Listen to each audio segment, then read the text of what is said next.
ville sous le choc. Notre histoire prend place aujourd'hui dans le centre des États-Unis, plus précisément au Kansas, dans la ville de Wichita, qui dans les années 70-80 est en pleine expansion. On peut voir sur les photos aériennes d'époque que les premiers buildings sont sortis de terre, avec à leur base des immenses parkings absolument partout. Dans le fond de la ville, on observe tout un tas de quartiers pavillonnaires. C'est dans ces zones que les meurtres vont avoir lieu. Tout débute le mardi 15 janvier 1974, à précisément 15h30. À 7h, Danny Otero, 14 ans, et sa sœur Carmen, 13 ans, rentrent comme à leur habitude de l'école. La famille habite au 1834 Edgemoor, dans une belle petite maison que le père Otero peut se payer après plusieurs années passées dans l'aviation en tant qu'ingénieur. Lorsque Danny et Carmen s'approchent de chez eux, ils n'ont aucune idée de l'horreur qu'il s'apprête à découvrir. Dans un premier temps, Danny, en arrivant chez lui, se rend compte que le petit chien de la famille est dehors. Il se dit tout naturellement que ses parents doivent avoir de la visite puisque le chien, ayant tendance à sauter sur les invités, leur mère le met généralement dehors le temps qu'il se calme. C'est Carmen qui entre la première dans la maison,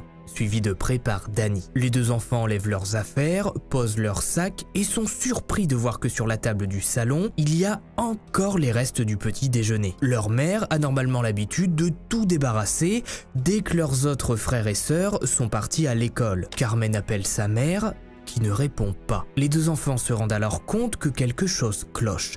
Le son de la radio familiale est étrangement fort, voire assourdissant. Ils continuent d'appeler leur mère, mais n'obtiennent aucune réponse. Carmen et Danny se décident à monter les escaliers pour se rendre à l'étage et voir si quelqu'un n'a pas un problème. C'est Danny qui entre le premier dans la chambre de ses parents. Il y découvre alors une scène d'horreur dont il se souviendra jamais. Son père est à terre. Joseph gît sur le sol de la chambre. Il est ligoté. Ses mains sont liées dans le dos. Ses chevilles sont bloquées. L'homme de 38 ans a un sac plastique sur la tête, bloqué à l'aide d'une ceinture autour de son cou. Le cerveau de Danny, qui n'a que 14 ans, ne comprend pas vraiment ce qu'il se passe. Le garçon se précipite sur son père et tente de défaire les liens. Mais c'est impossible, ils sont bien trop serrés. Carmen fonce dans les escaliers et les descend deux par deux. Elle arrive dans la cuisine, prend un couteau et se rue dans la chambre de ses parents pour les libérer. À ce moment-là, les enfants pensent encore qu'ils vont pouvoir détacher leurs parents, qu'ils vont leur expliquer ce qu'il s'est passé, puis que la vie va reprendre comme si de rien n'était. Danny détache son père, enlève le sac plastique, le bouge dans tous les sens, tente un pseudo-massage cardiaque et essaie de lui faire du bouche à bouche comme il l'a vu dans les films, mais ça ne marche pas. Joseph Otero est mort. Les enfants relèvent la tête et regardent autour d'eux. Choqués et en larmes, ils s'aperçoivent que sur le lit gît une masse informe. Leur mère est là, dans le même état, ligotée elle aussi, avec un sac sur la tête. Julie Otero, 33 ans, est décédée. Les deux enfants sortent choqués de leur maison. Livrés à eux-mêmes, ils sonnent à la porte du voisin le plus proche et tentent d'expliquer sans passer pour des fous qu'ils viennent de découvrir le corps de leurs deux parents, ligotés, la tête dans un sac plastique. À 16h, alors que la nuit commence déjà à tomber sur Wichita, une patrouille est envoyée sur place. Entre-temps, Charlie Otero, 15 ans, l'aîné de la famille, a lui aussi découvert le massacre en rentrant des cours. Les premiers enquêteurs qui débarquent sur place ne comprennent pas. La maison semble avoir été à moitié fouillée, quelques papiers semblent manquants, un ou deux billets ont certainement disparu, mais pourquoi une telle violence? Le lieutenant Watkins et l'inspecteur Bula, les deux agents qui arrivent les premiers sur les lieux du crime, comprennent que le motif principal de l'attaque n'était pas un cambriolage. La famille a été massacrée.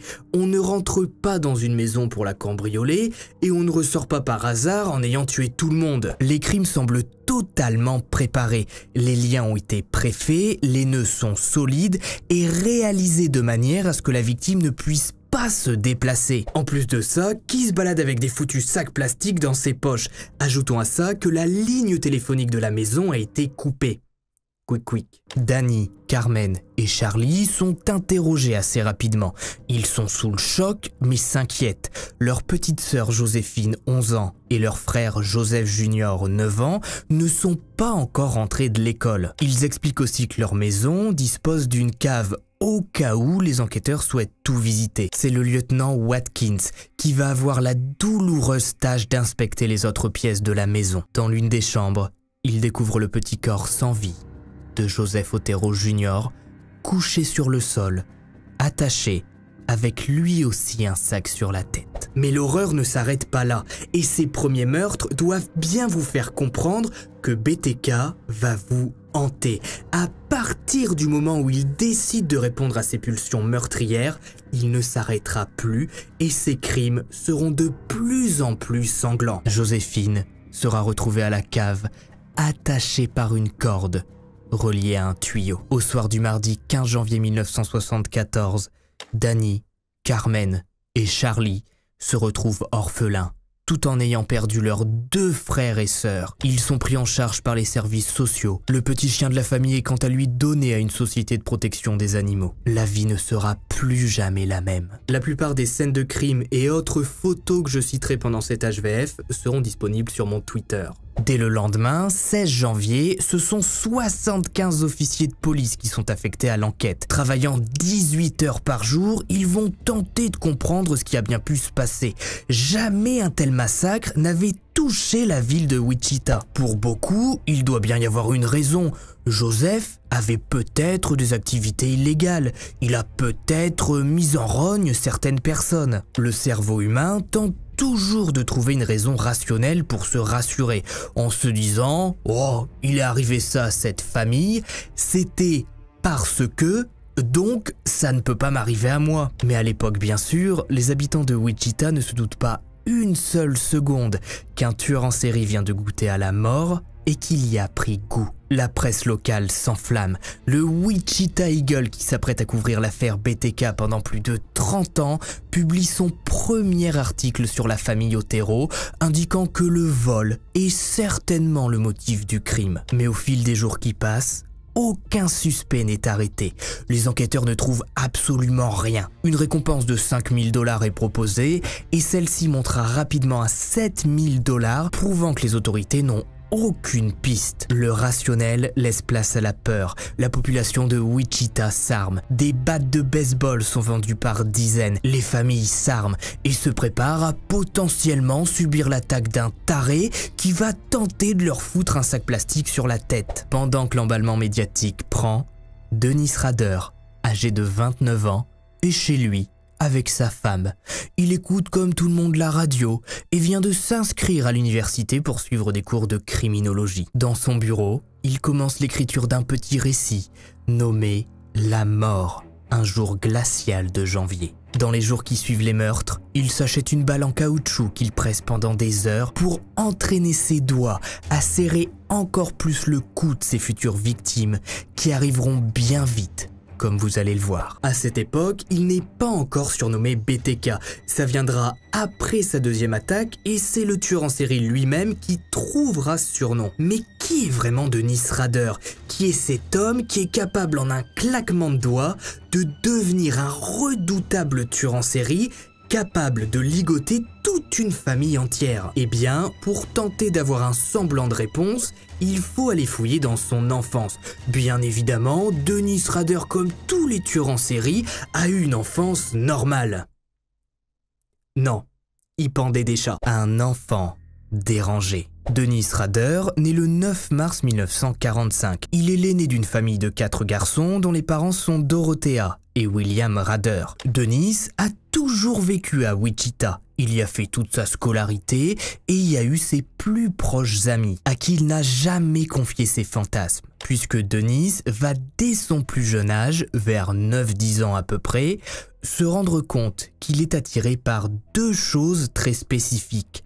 La première est le bondage. À son âge bien sûr, il ne sait pas encore ce que c'est, mais voir des femmes ligotées, séquestrées dans des magazines de faits divers, ça fait monter en lui des pulsions. Faut savoir qu'à l'époque, les magazines traitant de faits divers n'avaient absolument aucune limite.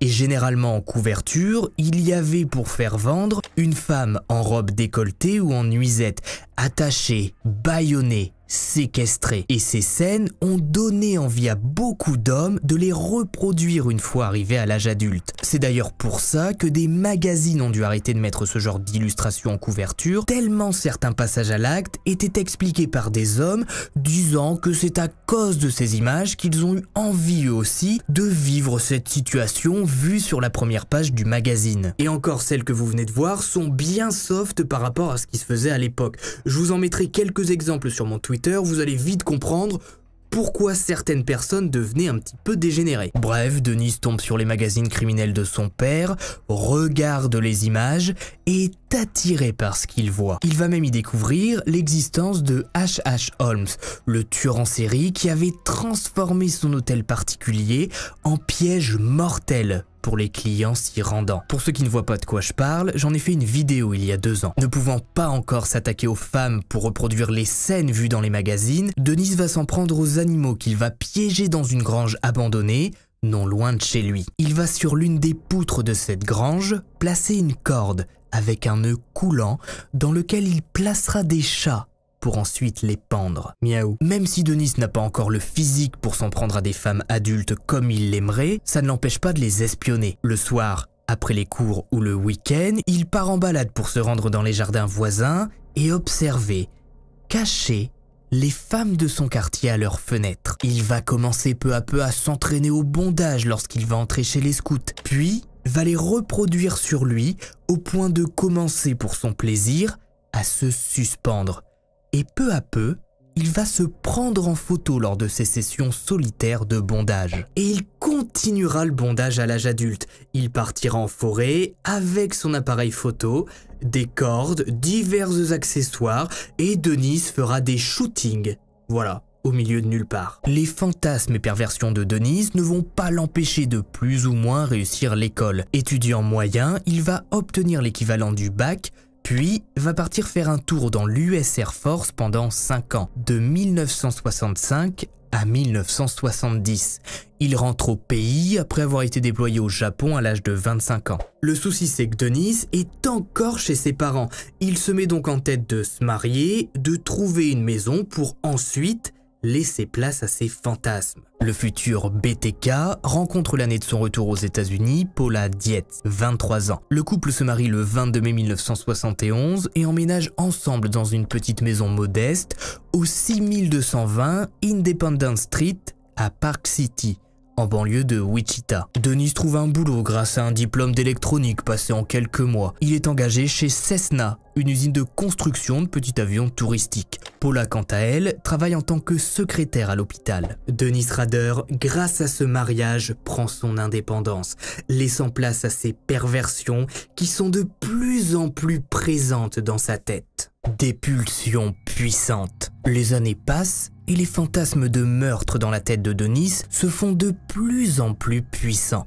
Il rêve d'attacher, de torturer, de faire peur. Ce goût pour la peur et la soumission, il expliquera plus tard que ça lui vient de sa mère qui, un jour, s'est bloqué la main dans le sommier de son lit en voulant récupérer une bague qu'elle avait fait tomber entre le matelas et le rebord. Quand il a vu sa mère coincée entre le matelas et le rebord du lit, ça a fait monter en lui une pulsion. Oui bon écoutez, on dirait un mauvais scénario de film, mais j'invente rien. Ici, on est sur une vidéo sérieuse et sourcée, un petit peu de sérieux. En 1973, Denise se retrouve au chômage suite à une vague de licenciements dans son usine. C'est à partir de ce moment-là qu'il va se mettre en chasse. Il a ses journées de libre et sa femme travaille. Il comprend qu'un jour ou l'autre, il va devoir passer à l'acte. Alors Denise réfléchit. Comment faire pour ne pas se faire prendre? Il suit des femmes dans la rue, campe devant leur domicile, note leurs allées et venues pour être sûr qu'au moment où il choisira sa cible, il sache tout sur elle. Il prépare également ce qu'il appellera plus tard dans ses récits et lettres envoyées aux enquêteurs, son kit d'intervention, petit sac dans lequel il met couteau, pistolet, scotch, cordelette et sac plastique. À la fin de l'année 1993, Denis a quasiment un rythme de travail. Il se lève le matin, part se balader en expliquant à sa femme qu'il dépose des CV toute la journée, alors qu'en réalité, il observe, encore et encore. Le soir, il rentre chez lui de plus en plus sûr de réussir son coup.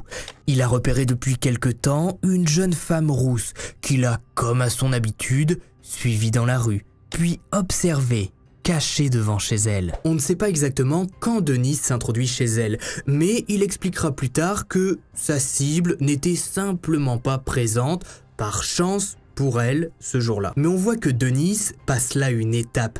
Pour la première fois, il s'introduit chez quelqu'un. La prochaine fois qu'il entrera dans une maison, ce sera celle de la famille Otero et il commettra un véritable massacre. Et le pire dans tout ça, c'est que sa femme Paula apprendra des années plus tard que c'est entre gros guillemets bien sûr, à cause d'elle que Denis a fini par repérer la famille Otero en janvier 1974. Puisque ce mois-là, il neige énormément à Wichita et Paula a peur de prendre la route sur le verglas. Denis l'emmène donc régulièrement au travail et sur son trajet, se trouve la maison de la famille Otero. À chaque fois qu'il emmène sa femme au travail, Denis repère Julie et ses enfants en train d'embarquer pour partir à l'école. Une fois sa femme déposée, le futur tueur en série se précipite dans son bureau et commence à prendre des notes comme à son habitude. Pour la première fois, il donne même un nom à son objectif, l'opération Little Mex, en référence à la plus jeune fille des Otero, Joséphine, qui ressemble selon lui à une petite Mexicaine. Pendant 3 semaines, Denis observe, suit la famille, repère les moindres faits et gestes. Comme un chasseur, il se renseigne sur sa proie. Le mardi 15 janvier 1974, Denis est prêt. Il quitte son domicile au petit matin en disant certainement à sa femme qu'il va déposer des CV et qu'il a peut-être quelques entretiens d'embauche, puisqu'à l'époque, Denis était en contact avec une société d'installation d'alarmes qui l'embauchera plus tard. Denis est devant la maison des Otero à 8h30. En plein hiver à Wichita, à 7h, il fait encore nuit. Il se place face à l'habitation et observe quelques minutes. Pendant des mois, il a rêvé de cet instant. Il a écrit sur papier dans son bureau le scénario qu'il doit suivre pour que tout soit parfait, pour réaliser ses fantasmes. Vêtu de sa lourde parka et de ses gants, Denis avance à pas décidé dans la neige et contourne la maison de ses victimes. Le souci, et c'est bien pour ça que je vous prends la peine de vous raconter les meurtres de la famille Otero en détail, c'est parce que rien ne va se passer comme prévu. D'ailleurs, les premiers crimes de Denis, qui sera surnommé après BTK, eh bien, sont un foirage total. À chaque fois, c'est un bain de sang et ça gueule comme pas possible dans la maison. Denis traverse la petite cour de la maison, passe par-dessus la clôture et coupe la ligne téléphonique. Il prend le temps d'observer autour de lui et se rend compte que la voiture de Joseph Otero n'est pas là. Le père de famille est donc censé être au travail. Parfait, Julie est certainement seule avec ses plus jeunes enfants qui commencent l'école plus tard. Le problème, c'est que Denis s'approche de la porte arrière et d'un coup, il se retrouve face à face avec Joseph Junior, 9 ans, qui sort le petit chien de la famille. Denis écrira plus tard « J'ai sorti mon arme, je l'ai pointée sur le petit Joseph et je l'ai fait rentrer dans la maison. Là, j'ai eu une surprise de taille. Le père était encore là, en train de boire son café.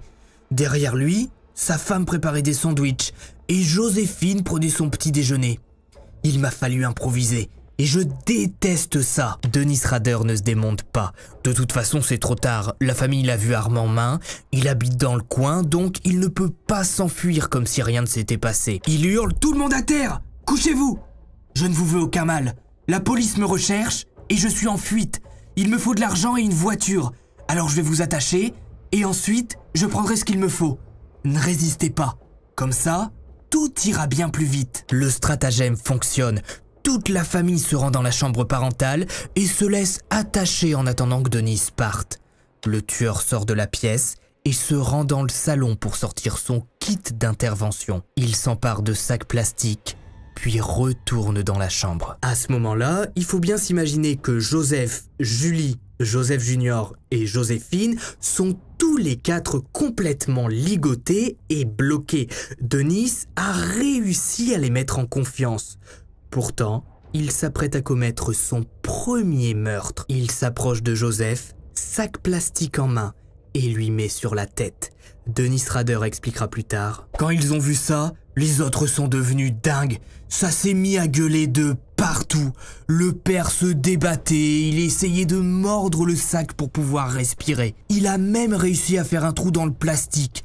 Mais je tenais ferme.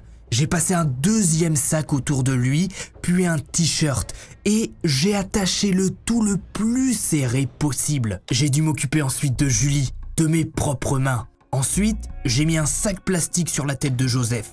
Sauf qu'entre-temps, Julie est revenue à elle et elle s'est mise à hurler « Oh, tu as tué mon fils !» Elle était comme une folle. J'ai fini le travail.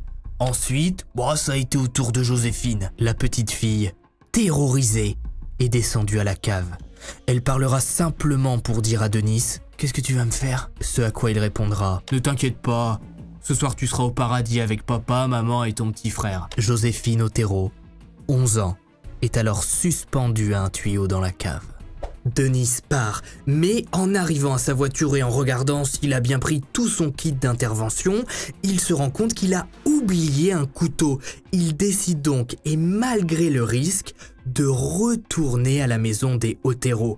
Et ça fonctionnera. Denis récupère son couteau, part, il va en forêt et brûle son kit d'intervention. Faut savoir qu'après chaque crime quasiment, Denis va prendre la peine de brûler ses cordes et ses sacs plastiques restants pour être sûr d'être libéré de toute preuve possible. 4 mois vont passer avant que Denis Rader ne repasse à l'acte. Le survivant. Avril 1974, les enquêteurs travaillant sur les meurtres de la famille Otero n'ont toujours aucune piste. Ils ont tout essayé, audition, appel à témoins, interrogatoire des détraqués sexuels connus dans les alentours de Wichita, mais personne ne ressort du lot. Le désespoir est tel qu'ils vont même faire appel à des médiums pour tenter de comprendre ce qui a pu se passer. Certains enquêteurs voulant absolument clore le dossier vont même tenter l'hypothèse de dire que Joseph a très bien pu se débarrasser de toute sa famille avant de se ligoter et de se foutre un sac plastique sur la tête.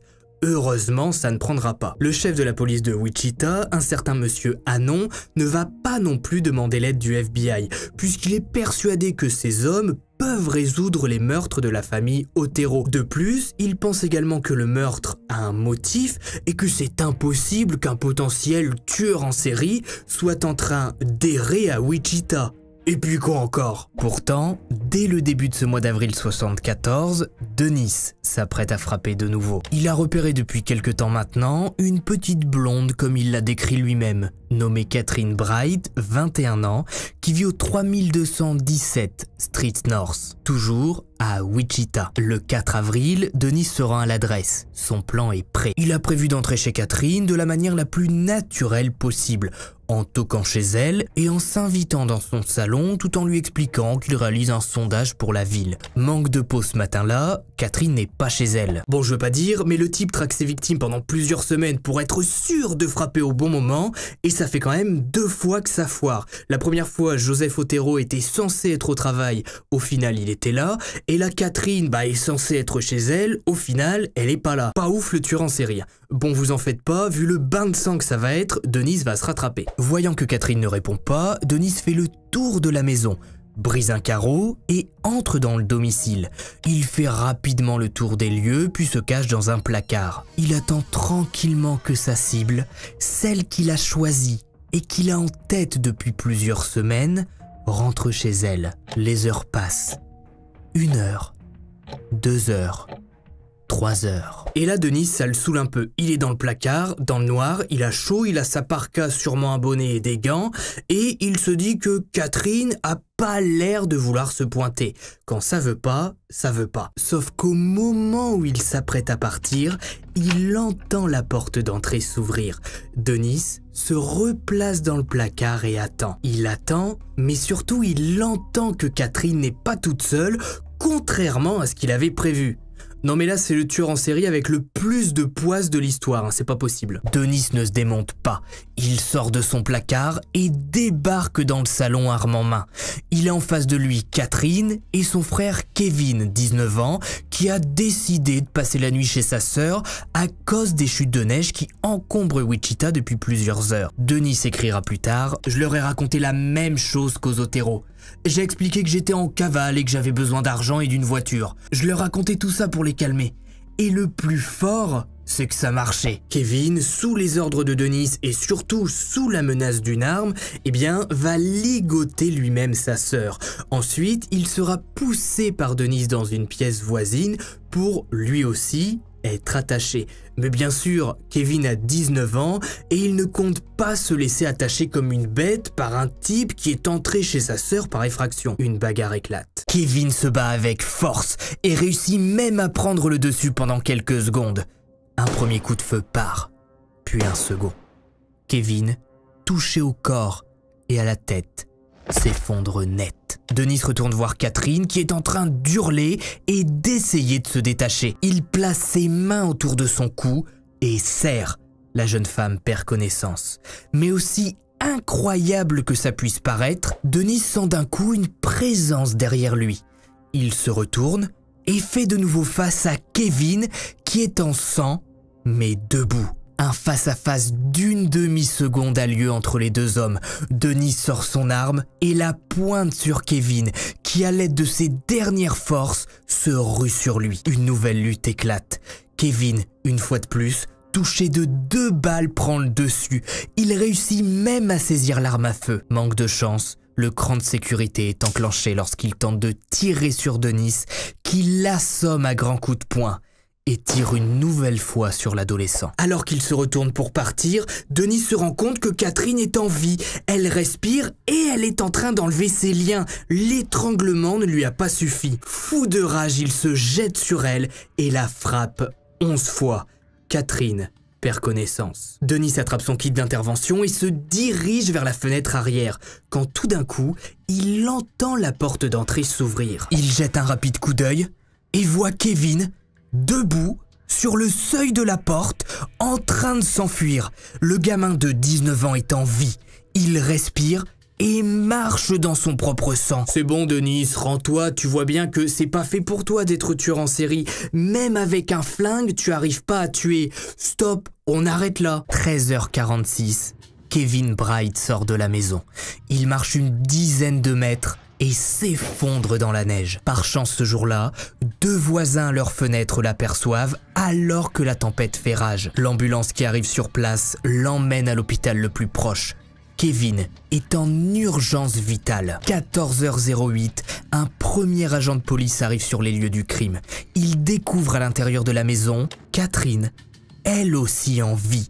Près du téléphone, elle a réussi à se détacher difficilement pour tenter d'appeler les secours. Mais c'était peine perdue puisque Denise avait bien sûr coupé la ligne du téléphone. Catherine, respirant à peine, est elle aussi transportée à l'hôpital. Kevin, malgré ses blessures, survivra et sera capable de donner un témoignage en expliquant avoir fait semblant de perdre connaissance lorsqu'il était seul avec Denise pour qu'il parte. Par chance, les balles ne lui ont touché aucun organe vitaux et celles qui visaient sa tête l'ont finalement effleuré de très près. Oui, Denise, c'est vraiment très nul. Kevin déclara « Je suis resté totalement immobile. Même quand il m'a bourré de coups de pied pour s'assurer que j'étais bien mort.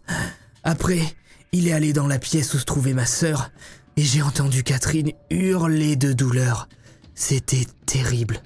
Je ne pouvais rien faire. » Catherine Bright décédera à l'hôpital des suites de ses blessures. Un portrait robot sera réalisé, mais Kevin, pendant l'action, et surtout à cause du manque de luminosité, vu que tout se passe pendant une tempête de neige, il faisait très sombre, n'a pas bien vu l'agresseur. Le portrait robot publié dans la presse ne donnera rien. Denise, pendant que ses victimes sont à l'hôpital, est persuadé qu'il a complètement foiré son coup et qu'il va être arrêté dans les heures qui suivent.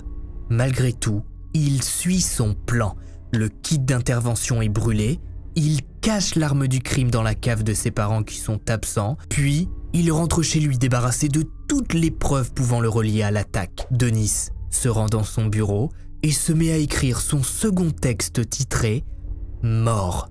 En avril. Pendant les 6 prochains mois, Denise va collectionner les articles de presse parlant de lui. Il va les lire et les relire pour tenter de corriger ses erreurs. Après plusieurs longs mois de chômage, il se concentre également sur son nouveau travail, poseur d'alarme. C'est à cette période que la légende BTK va naître à l'aide d'une simple lettre. Une première lettre. Le 18 octobre 1974, les habitants de Wichita se réveillent avec la une du Wichita Eagle disant « Du nouveau dans l'enquête, 3 personnes ont été placées en garde à vue. L'un d'eux a avoué les meurtres de la famille Otero. En réalité, les 3 hommes sont connus pour avoir des troubles psychiatriques et lors d'une énième interpellation, on leur a demandé s'ils savaient potentiellement quelque chose concernant les meurtres de la famille Otero.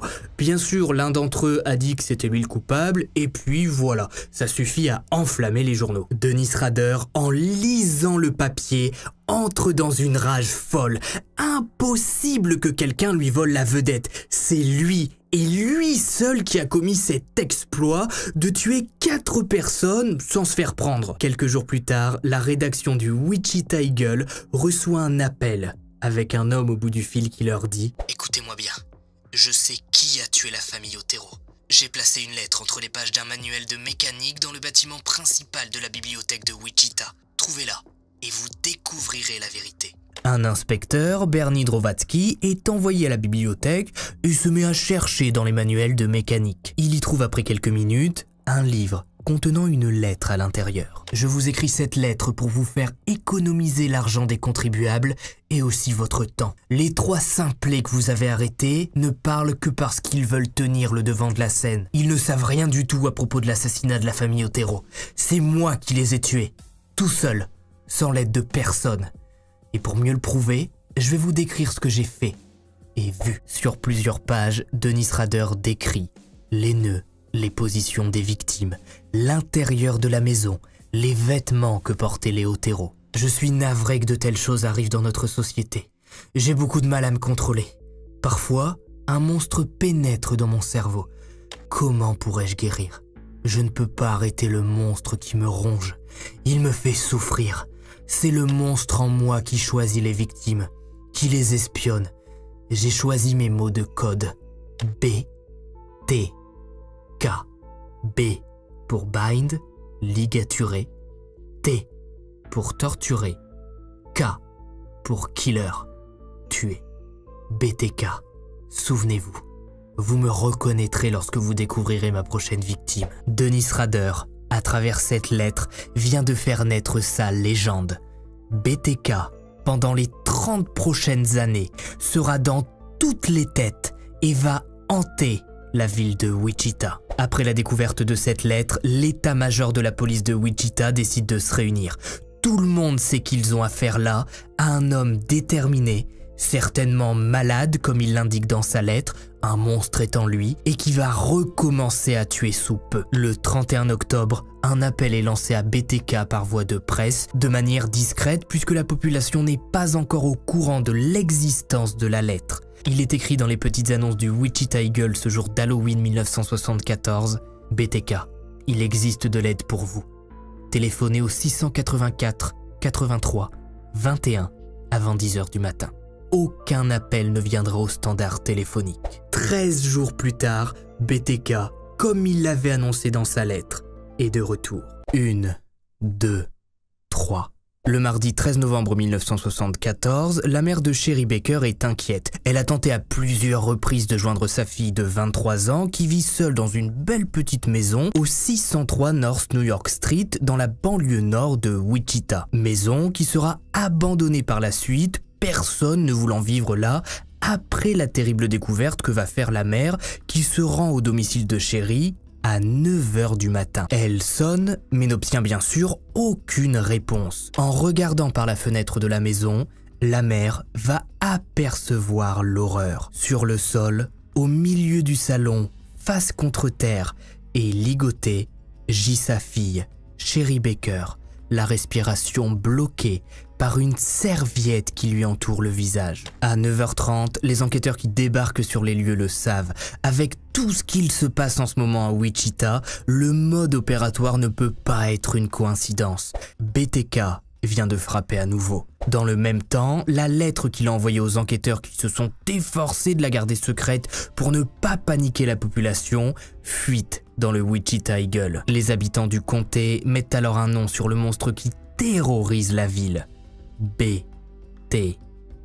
Pourtant, et contrairement à ce qu'on pourrait penser, eh bien, BTK ne se montre pas. Il se terre et ne dit rien pendant de longs mois. Pour une bonne raison, puisqu'en 1975, son premier enfant naît, un certain Brian qui l'accueille avec joie. Désormais, Dennis n'a plus le temps de redevenir BTK.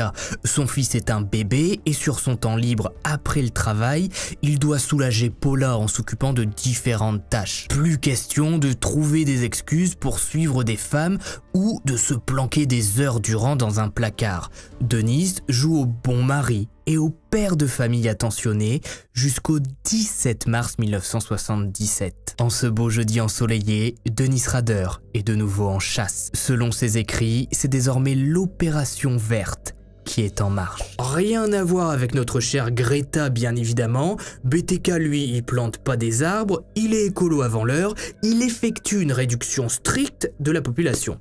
Ne faites pas ça chez vous. Plus sérieusement, ce jour-là, Dennis décide d'utiliser une toute nouvelle méthode. Il décide de toquer aux portes en se faisant passer pour un flic qui recherche deux personnes.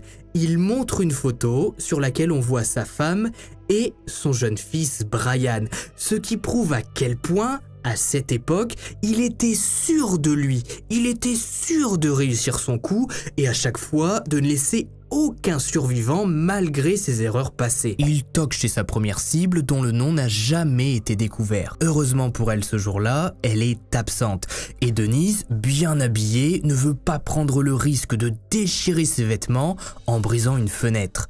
Il fait donc le tour du quartier et se rend compte qu'une femme qu'il a déjà repérée auparavant habite dans le coin, au 1311 Hydraulique Avenue.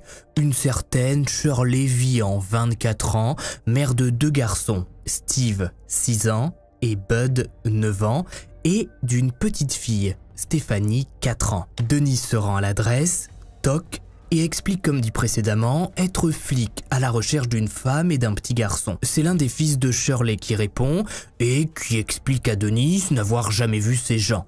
La porte se referme, mais Denis insiste et toque de nouveau, cette fois-ci arme en main. La porte s'ouvre et il pousse le garçon à l'intérieur de la maison. La suite, il la raconte lui-même dans ses textes. La maison était sale, mal tenue. Ça sentait mauvais. Dans le salon, deux enfants regardaient la télévision. Tout en les tenant sous la menace de mon arme, je suis allé éteindre le poste et j'ai baissé les stores. À ce moment-là, Shirley est sortie de sa chambre. On était en plein jour, pourtant elle portait une chemise de nuit. Ça sentait le vomi, une odeur qui venait de sa chambre. Elle était malade. Quand elle m'a vu, elle a eu un mouvement de recul, mais elle n'a pas crié. Elle m'a dit « S'il vous plaît, ne faites pas de mal aux gosses ». BTK est entré, comme la famille Otero, comme les Bright, comme Sherry Baker. L'horreur va s'abattre sur Shirley Vian, qui est emmenée dans sa chambre et ligotée. Ses enfants sont quant à eux enfermés dans la salle de bain. Mais BTK n'a pas le temps de jouer avec sa victime. C'est le bordel dans la maison. Il n'a pas coupé la ligne téléphonique et comme par hasard cette fois, le téléphone n'arrête pas de sonner. En plus de ça, les trois gamins frappent comme des dingues sur la porte de la salle de bain dans laquelle ils sont enfermés. Ils hurlent, poussent des cris stridents, appellent leur mère. Puis d'un coup, BTK entend que les gamins se mettent à crier « On attend quelqu'un qui va venir nous délivrer !» Pris de panique, BTK qui a tout de même eu le temps de placer un sac plastique sur la tête de Shirley, ramasse son kit d'intervention et décide de partir. À 13 h, un officier de police arrive sur les lieux, appelé par une voisine qui a recueilli les deux garçons qui ont réussi à forcer le verrou de la porte de la salle de bain pour s'enfuir. Malheureusement, il est déjà trop tard pour la mère de famille qui s'est étouffée dans le sac plastique. Après le crime, Dennis Rader se rend à son travail. Ce jour-là, il a quelques alarmes à poser commandées par des clients ayant peur du fameux BTK. Pourtant, le rapprochement entre BTK et le meurtre de Shirley ne sera fait que plus tard, puisque pour les enquêteurs, impossible que ce soit BTK qui ait fait le coup, malgré les nœuds, puisque pour eux, eh bien, le mode opératoire est différent. La preuve, il a laissé les enfants en vie. Si c'était BTK qui était entré au domicile de Shirley, il se serait débarrassé de ses enfants. Dennis Rader redevient un bon père de famille. aimant, rapportant de l'argent à la maison pendant le congé maternité de sa femme. Il s'occupe de son fils et pendant son temps libre, continue à écrire ses exploits dans son bureau. Il raconte de façon plus ou moins romancée ses crimes, l'état de ses victimes, les hurlements, la terreur. Sauf qu'un jour, toujours en 1977, il laisse traîner par égard l'une de ses pages qu'il avait remontée au salon pour la relire durant l'absence de sa femme. Paula tombe dessus, lit avec effroi et demande à Denise ce que c'est. Pourquoi écrit-il de telles histoires avec des femmes ligotées? Non mais je vous l'ai dit, c'est l'un des pires tueurs en série que je ne vous ai jamais présenté sur cette chaîne. Par chance, Denise réussira à expliquer à Paula que ces textes sont en fait un cours de criminologie qu'il suit de temps en temps à l'université et que son prof lui a fait cours sur BTK en détaillant les meurtres. Voilà. Ça passe comme une lettre à la poste. En décembre 77, Dennis Rader met en place une nouvelle opération nommée Chasse au renard en rapport avec la couleur de cheveux de sa prochaine victime, Nancy Fox, 25 ans, jeune femme aux cheveux roux à l'époque. Oui, j'ai pas trouvé de photo d'elle rousse au moment des faits. Un petit peu d'effort. Il la repère durant une messe à l'église. Nancy fait partie de la chorale et Dennis ne loupe jamais une messe le dimanche avec sa femme et son fils. Il écrira à propos de Nancy, « Ah, Nancy Fox. Avec elle, tout s'est fait comme je l'avais décidé. J'ai eu le contrôle total de toute l'action, comme je l'avais prévu. Je me suis retrouvé seul avec elle et personne n'est venu me déranger. C'était magnifique. Je me suis mis à la suivre dès que mon travail et mes obligations familiales me le permettaient. Ce n'était pas facile, vous savez. Entre le boulot, ma femme, mon fils, j'avais du mal. Enfin, j'y suis quand même arrivé. Le 8 décembre, Dennis Rader est prêt. Il part au travail en prenant soin de mettre dans son coffre son kit d'intervention. Il explique à sa femme qu'il rentrera certainement plus tard ce soir car il va passer un peu de temps à la bibliothèque pour étudier la criminologie, diplôme qu'il passe sous peu. À 20 h, Dennis se gare à quelques rues de chez Nancy qui habite au 843 Pershing Street dans une petite maison blanche. Alors qu'il fait déjà nuit noire, Dennis longe le petit chemin sur la gauche de la maison, coupe le fil téléphonique et brise une vitre. Il entre sans que personne ne le voie. Le tueur traverse la maison et se cache dans un placard. Lorsqu'elle rentre de son boulot, Nancy ne remarque pas que son placard est entrouvert et qu'à l'intérieur s'y cache celui dont elle a forcément entendu le nom.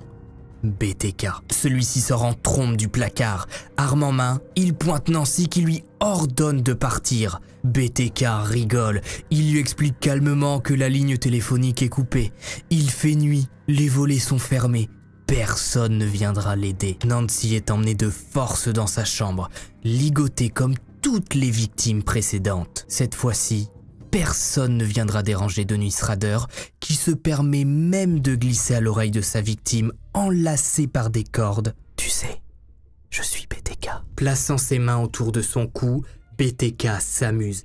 Il lui fait perdre connaissance, la fait revenir à elle. Dennis est heureux. Pour la première fois, personne n'est venu le déranger. Il prend même le temps de contempler sa victime et de prendre quelques photos. Il écrira en rentrant chez lui « Nancy était pour ainsi dire mon plus beau meurtre. Celui qui m'a donné le plus de plaisir. C'était une femme bien. Elle s'habillait joliment et proprement. Elle rangeait bien ses affaires. Son intérieur était soigné. Une véritable dame qui aurait pu fonder une famille et s'en occuper merveilleusement. Dommage qu'elle soit tombée sur un cinglé comme moi qui lui ait fait subir tout ça. » Dennis rentre chez lui, sourire aux lèvres. Il attend demain avec impatience. Que va bien pouvoir écrire le Wichita Eagle concernant son nouvel exploit comme il les appelle? Eh bien rien. Et c'est cette envie de faire la une des journaux qui va finir par perdre BTK, un assoiffé de popularité. Le lendemain du meurtre de Nancy Fox, Dennis se précipite de bon matin au kiosque le plus proche de chez lui. Il achète le Wichita Eagle et feuillete. Mais surprise, personne ne parle de son meurtre. Rien, même pas un petit encadré, même pas une petite phrase, rien du tout. Tout le monde s'en fout de son exploit, comme il les appelle. Dennis, fou de rage, grimpe dans sa voiture et se rend à la galerie commerciale de Wichita, là où chaque matin, il a l'habitude de boire un petit café avec ses collègues avant de commencer la pose d'alarme pour ses clients du jour. Ce 9 décembre 1977, il passe un coup de fil sur un téléphone public, comme il en existait tant avant, et compose le numéro du bureau de police. Il dit à l'agent répondant au bout du fil « Il y a eu un homicide au 843 South Pershing. La victime est Nancy Fox. Vous ne l'avez pas trouvé ?» À cette époque, tous les policiers de Wichita ont été briefés concernant BTK. L'agent a un pressentiment. Il fait semblant de ne pas comprendre ce que lui a dit Dennis et lui demande de répéter, tout en demandant à l'un de ses collègues de tracer l'appel. En quelques secondes, le numéro de téléphone appelant est relié au centre commercial. Une patrouille est envoyée. Comprenant que l'agent tente de gagner du temps, Dennis pose le téléphone et s'enfuit.